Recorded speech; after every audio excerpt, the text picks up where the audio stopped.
everyone, welcome back to my home. My name is Lynn Wilson and welcome to my channel. So tonight will just be a quick Sunday night chat. I say quick and then we start chatting and all that good stuff. So grab some coffee, tea, hot chocolate, lemonade, iced tea, whatever you want, and we're gonna chat. So I'm in your living room, your kitchen, we're talking, and I'm gonna talk to somebody out there that needs to hear this. I don't know. I might have a bunch of you watch this and some of you might say, I have it all together. Lynn, I got it. I don't even need this, but somebody out there does. I want to talk about how to stay positive in a negative world. I know there's been books written about this. There's probably a ton of podcasts and everything else. And the reason I bring this up is because of your comments. So I had one the other day that just says, I love your videos and they are so relevant to my life. Spot on. Another one said, I love your videos. You always hit the nail on the head for me. Thank you very much. Another one says, love your videos, your no nonsense presentations. So that's a few that I got. I got a ton more. And yeah, I was saying to my husband today, the funny thing is, you never see yourself the way others see you. I don't know. Is that true? For me, it is anyway. I don't think that I do things spot on. I don't think I do things, what would you say, confidently. I have people at work that say, oh, you walk with confidence and you're so confident in what you do. And I'm like, no, I'm not. You don't know me. You don't know my insides. You don't know how I am. So we're going to chat about that tonight. So this topic to me just kind of came up because of your comments and just thinking through not only the comments, but some of the emails I've gotten from you guys. Some of you guys are going through some really tough stuff. And, we all can try and relate to each other. But unless you've gone through certain things, it's really hard to, I am not a counselor. I don't have that type of experience. But I can tell you this.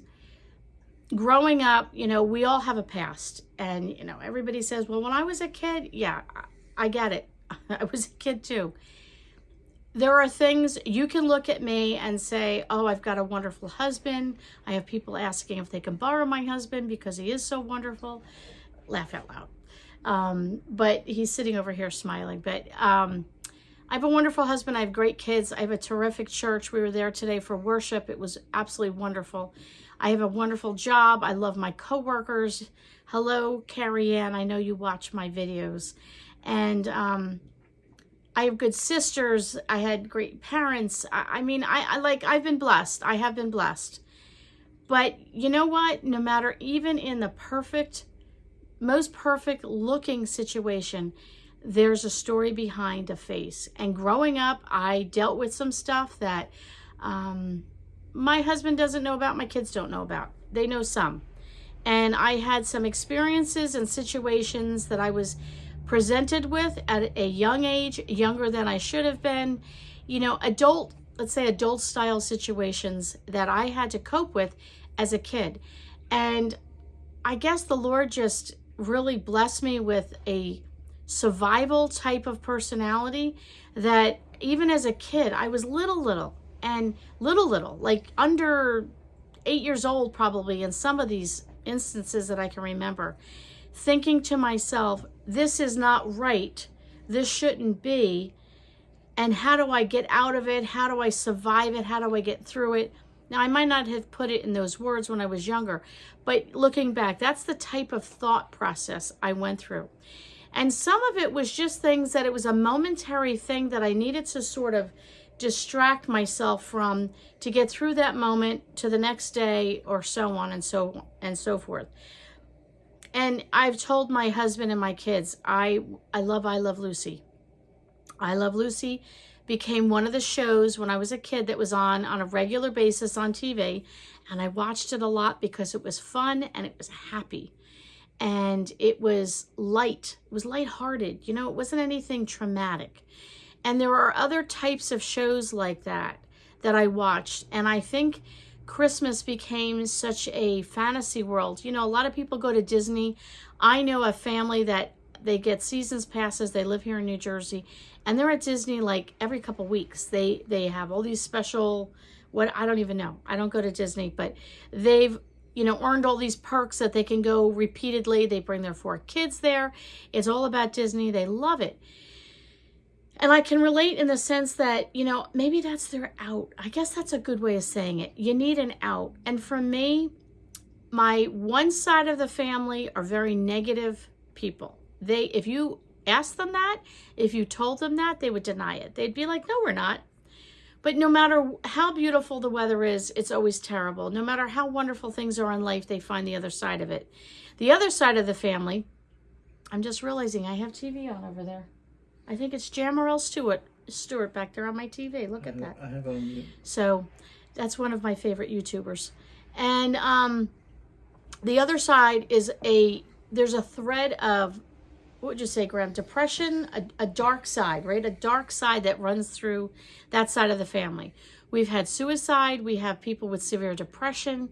We've had people with all kinds of, things. And I have those 2 things together make up the genes that are in this body. And I know it. I can sense it. There are times where I get overwhelmed very easily, or I can get into a dark space in my head. My oldest son will say that he knows he can get in a dark space as well.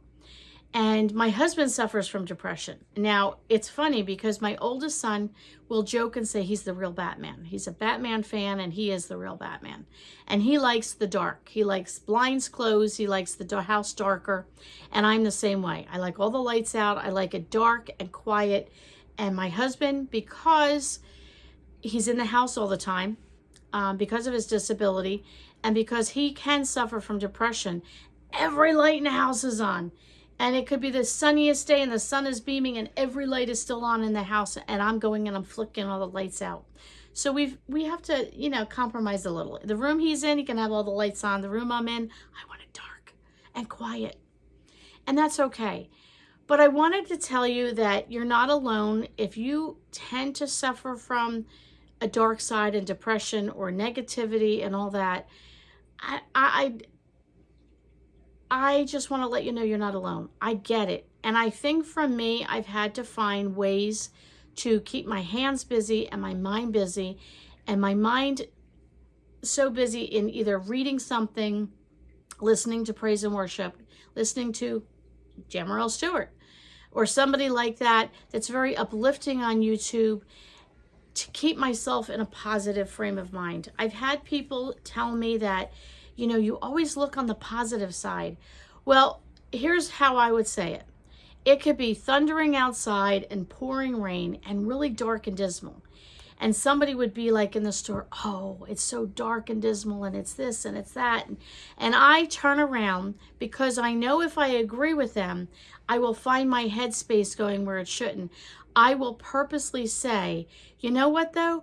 It's going to bring out tomorrow's tulips. And it does. Anything like that, a bad storm, a few days later, the sun is out, the birds are chirping, and everything's, the ground is wet so the birds can get their worms and all those bugs and all that, and life continues. And I think for me, I've had to realize that life does continue, and I've had to find a way to keep my own mind positive. Again, I am not a counselor. I don't have all the answers, but I'm just letting you know, for me, I guess I've always tried to find the positive in everything. That doesn't mean I do. My husband can attest. He hears the other side of me. I'm a pretty strong woman. I'm a pretty gutsy woman. I know what I want, and I know how to go after it. I am by nature a very shy person and a very introverted person, and I'm still that way. I'm still very introverted. But I decided when I was 18 years old, I knew how introverted I was. I was so afraid that I would be swallowed up by life and I would never enjoy or experience life. And I was determined, I don't care how shy I am, I'm going to push myself. I'm going to try a new class. I'm going to take a new sport up. I'm going to try a new craft. I'm going to, do something. I'm going to push myself in a place where I'm uncomfortable to meet new people. Do I have to stay in that space? No. It might be just for a night. I might absolutely hate it, but I'll look at it this way. I've got a tried it. I tried quilting. I made quilts. I enjoyed taking the class. I made several quilts. Not my thing. Okay, no problem. I took toll painting. I painted a number of things. If you look in my house, there are things that I painted. Is it my thing? Nope. That's okay. I tried it. I've taken cooking classes that were kind of not in my realm of things, and I've tried it and I didn't like it. That's okay. But it makes you an interesting person. It keeps your hand and your mind busy. And I think that's a good place to be. I have this by my sink and I always forget to read it. And it says, "Good morning. This is God. I will be handling your problems today." And you know, for me, I need to remember that. I need to do my devotions. For me, I need to pray. For me, I need to have a gratitude journal. For me, I need to listen to praise and worship. For me, I need to stay positive in a negative world. I have 3 children. They look up to their mom. I have several co-workers that are under me. In management, you have people under you. They look up to me. I have a husband who has to stay home on a disability. I wouldn't say he looks up to me, but he looks to me for encouragement and for that, companionship. And what would it do to them if I walked around mopey all the time and negative all the time? So I don't know where your headspace is tonight. I don't know if you're living in a negative world because your brain is negative. I stopped listening to the news years ago. I look at the highlights and my head is not in the sand. You can still know what's going on in the world without being devoted, hours upon hours of listening to negative news flashes and news channels of what's going on. If you find yourself in a really bad spot, one of the best things that I can do is give back to others. Do for others. If it means baking something for your neighbor, cooking a meal for a friend, writing out a card, texting, making a phone call to someone to check in on them. Do something for someone else, as hard as that might sound and as frustrated as you might be that you don't understand what I'm going through. No, I don't. I have no idea. But I can tell you this. Either you force yourself to be more positive and to live a better life, or your negative life that's around you is going to suck you dry and you're going to shrivel up and die. And that's no way to live life, and that's no way to be for your friends and your family. So try the best you can to stay negative or stay positive in a negative world, and take that negativity and throw it out the window, whatever you need to do. All right, guys, we'll see you on the next video.